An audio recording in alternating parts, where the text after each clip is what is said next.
Right ఇంకో మాట ఒక మనిషిని చంపే పరిస్థితి ఎప్పుడు వస్తుందంటే ఎక్కడో అక్కడ గుండె లోతుగా గట్టిగా బాధ పెడితే ఇతరులు చంపే ఛాన్స్ తీసుకుంటారు.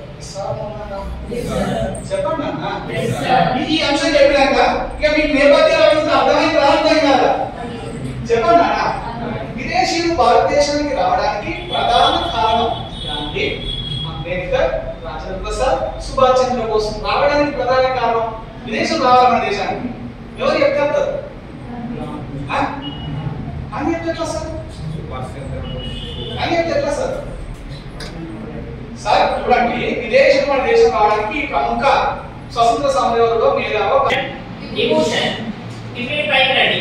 తప్పంశాలు 4 తర్వాత తప్పంశాలు 3 తర్వాత ఎట్లా భారతరత్న గుర్తుందిగా ఇట్లా ఈ 4 కూడా 1954 లోనే స్థాపించారు. ఓకేనా? భారతదేశంలో అత్యున్నతమైన పౌర పురస్కారం భారతరత్న ఇండియాలో అత్యున్నతమైన అవార్డు ఎవరి పట్ల వాళ్ళకి ఇవ్వదు కదా. అదే కేంద్ర ప్రభుత్వం ఏం ఇస్తుందంటే ఎవరి పట్ల వాళ్ళకి ఇవ్వద్దు కాబట్టి దీనికి రూల్స్ అండ్ రెగ్యులేషన్స్ కావాలి. అంటే నియమ నిబంధనలు ఆ నియమ నిబంధనలు రాయమని చెప్పి మొదటి రాష్ట్రపతి అయినటువంటి డాక్టర్ బాబు రాజేంద్ర ప్రసాద్కి కేంద్ర ప్రభుత్వం బాధ్యత అప్పచెప్పింది. అప్పుడు డాక్టర్ బాబు రాజేంద్ర ప్రసాద్ భారతరత్న సంబంధించినటువంటి నియమ నిబంధనలు రచించారు. Rules and regulations. అందులో నెంబర్ 1 అవార్డు ప్రకటించే నాటికి ఆ యొక్క వ్యక్తి ఖచ్చితంగా జీవించి ఉండాలి. భారతరత్న అవార్డు ప్రకటిస్తున్నారంటే ఆ వ్యక్తి ఖచ్చితంగా జీవించి ఉండాలి అని ఫస్ట్ రూల్. తర్వాత రూల్ మార్చారు.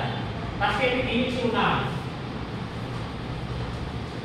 జీవించి ఉండాలి. నెంబర్ 2 రూల్ ఏంటంటే ఒక్కరికి, ఇద్దరికి, ముగ్గురికి మించి ఇవ్వద్దు ఒక సంవత్సరంలో అని. ఈ రూలు మారింది. ఇప్పుడు 5 ఇచ్చారు.